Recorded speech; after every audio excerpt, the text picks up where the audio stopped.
Daybreak Star Indian Cultural Center is the cornerstone home for urban Indians living in and around the Puget Sound region. And it's also a place where people feel like it's a home.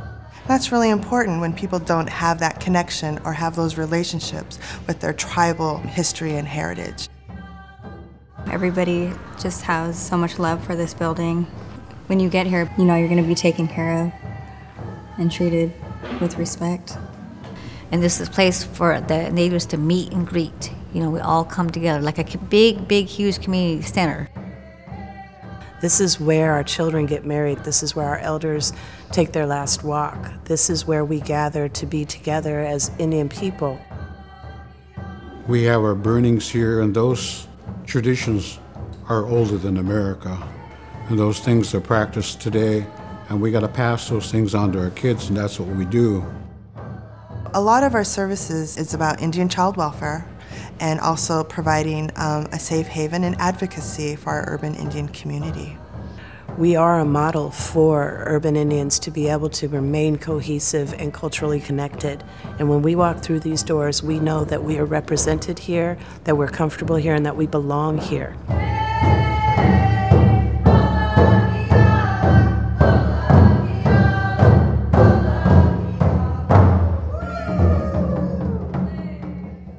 Daybreak Star Indian Cultural Center was built in 1974 after the takeover in '70, and we have had 43 years here as United Indians of All Tribes. Back in the '70s, we didn't have any property or any places for the natives to go, so we went over the fence here when I was 15 to get the property here. We went over the fences as a part of civil disobedience to try to get recognition as to getting back the land that was once ours. They felt that we needed a place for the urban Indians population. It was actually organized by Bernie White Bear, and Bernie kind of pulled these strings together with the people saying that, you know, like, we need to be civil disobedient, but you got to understand this is a felony going over the fence. And we said, you know, we got to do what we got to do. You know, they were beaten and thrown in the jails up at Fort Lawton. The only way that they could look at us different is if we had something in place of our own business of our own where we could try to help our people turn the page.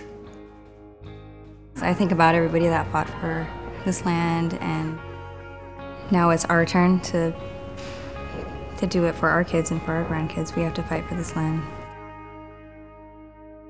Not having Daybreak Star, not having United Indians would really negatively impact tens of thousands of people.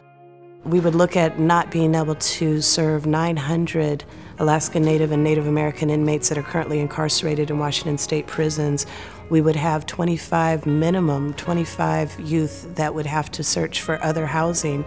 And right now our transitional housing makes sure that 18 to 24-year-old urban natives have a place to go and to get back on their feet.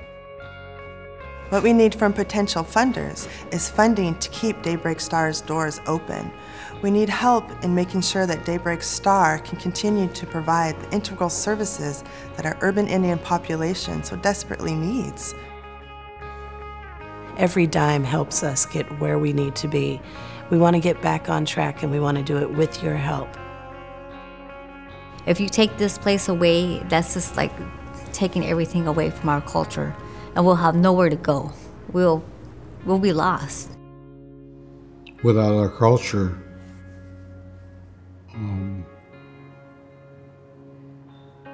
what are we?